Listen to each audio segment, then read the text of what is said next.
They tried to decide his future before he ever had a voice. They told him who he was allowed to be, how far he could go, what kind of life someone like him should accept. They offered him survival and called it opportunity. They tried to brand him early, label him, shrink him, keep him manageable.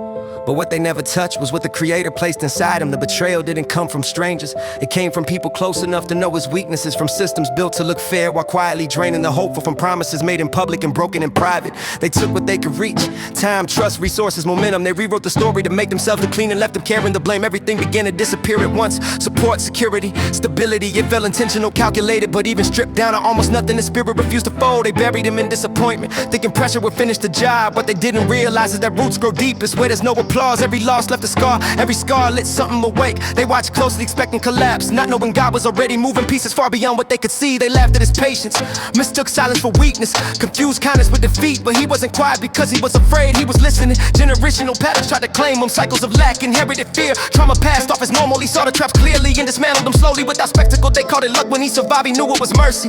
They stole provision and called it policy, stole opportunity and called it order. But the part of him that mattered most was never theirs to take. They spoke lies so often, they started believing them. They shaped narratives, controlled access, and benefited from Mr. Late. Truth became inconvenient, silence became profitable. Justice disappeared when power felt exposed. Still he chose not to harden, he forgave. Not because they deserved it, but because he refused to carry what would poison them.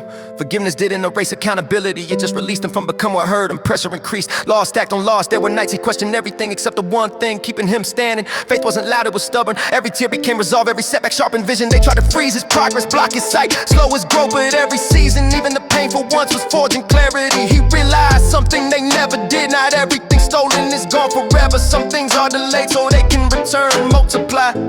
He stopped chasing validation, started explaining himself to people committed to misunderstanding him.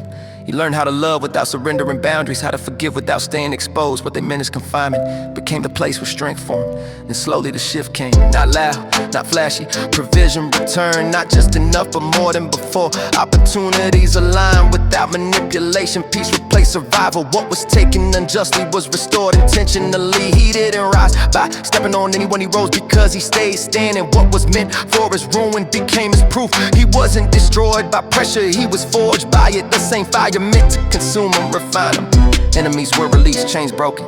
A better life than the lie he was given stood fully formed in front of him. Now he stands not bitter, not vengeful, not empty, free. A living reminder that when everything is against you, it doesn't mean it's over. Sometimes it means God is about to show exactly who he's been, shaping all along. To anyone still in the fire, you were not forgotten, you were being defined. What tried to end you was never the end. It was the beginning of a strength you hadn't met yet. Rise in the light, let it change everything. Rise in the light, let it change everything.